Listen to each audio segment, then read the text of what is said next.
Today, the future of the world is being decided in two cities. One of them is Washington, D.C.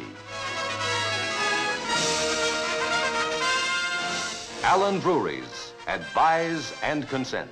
From the time this novel of Washington was first published, it held the #1 spot on all of America's bestseller lists for more than 70 weeks during 1959 and 1960, creating unprecedented national interest.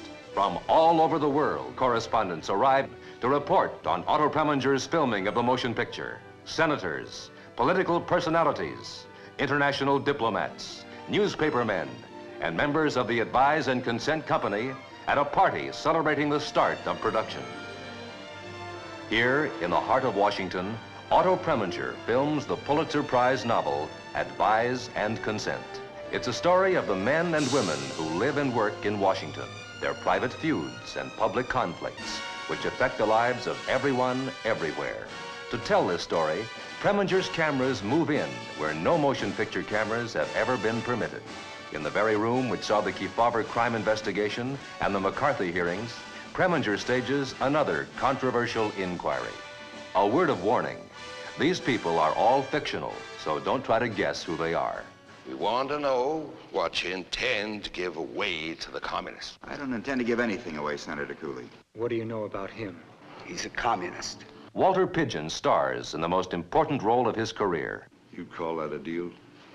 I call it extortion. Actual members of the White House Correspondents Association become actors to recreate their annual dinner for the President of the United States. You can tell your readers that the president hasn't changed his mind about his nominee one fraction of an inch. He's going to fight for that confirmation no matter what.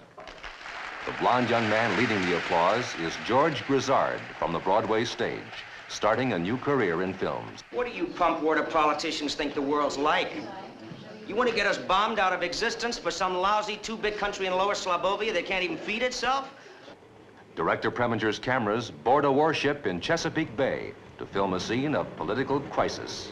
I don't know, Mr. President, but last night I saw Brig Anderson. I saw a man in terrible pain. I wonder if Leffingwell or any one man is worth all of this.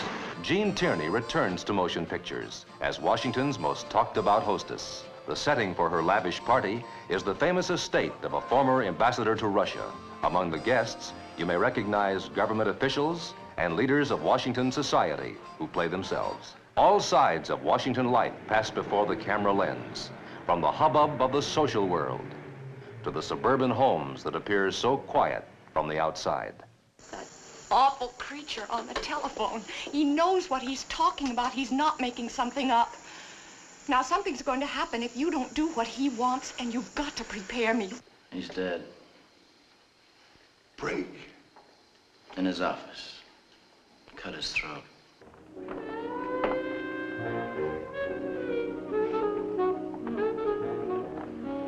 You want Ray? Yes, please.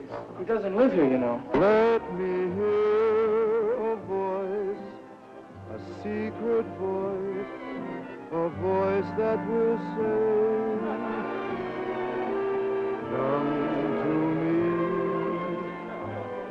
and be what I need you to be. He will pursue a policy of appeasement. He will weaken the moral fiber of our great nation. Today, the future of the world is being decided in two cities. One of them is Washington, D.C.